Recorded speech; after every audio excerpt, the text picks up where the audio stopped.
Euro চ্যাম্পিয়নশিপের সেই রাতটা ভুলে যেতে চাইবেন ক্রিশ্চিয়ানো রোনালদোর ভক্ত সমর্থকরা। হয়তো রোনালদো নিজেও এমন রাত আর মনে করতে চাইবেন না।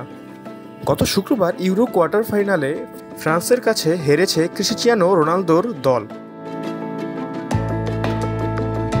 অতিরিক্ত সময়ের খেলা শেষে পেনাল্টি শুটআউটে পর্তুগালকে 4-2 ব্যবধানে হারিয়েছে কিলিয়ান এমবাপ্পের ফ্রান্স।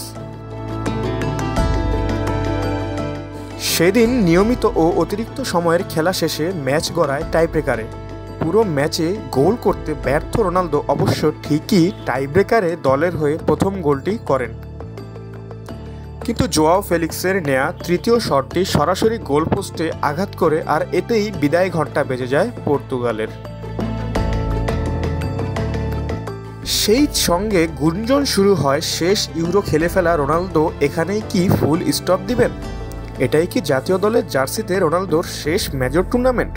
সেই ম্যাচ শেষে সংবাদ সম্মেলনে পর্তুগাল কোচ রবার্তো মার্তিনেজকেও এমন প্রশ্নের মুখোমুখি হতে হয়েছে।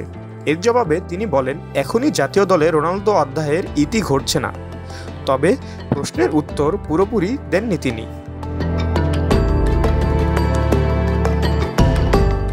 জাতীয় দলের জার্সিতে 212 ম্যাচে পর্তুগিজ অধিনায়কের গোল 130টি, যা আন্তর্জাতিক ফুটবলের ইতিহাসে সর্বোচ্চ গোলের রেকর্ড।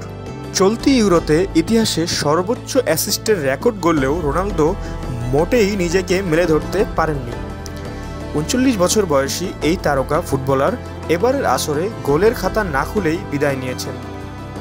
তার 20 বছরের ক্যারিয়ারে খেলা আন্তর্জাতিক কোনো মেজর টুর্নামেন্টে এই প্রথম গোলের দেখা পেলেন না।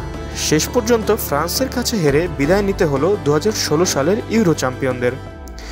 তবে সেবার অবশ্য এই ফ্রান্সকে হারিয়েই ইতিহাসে প্রথমবারের মতো ইউরো শিরোপা উঁচিয়ে ধরেছিলেন ক্রিশ্চিয়ানো রোনালদোরা।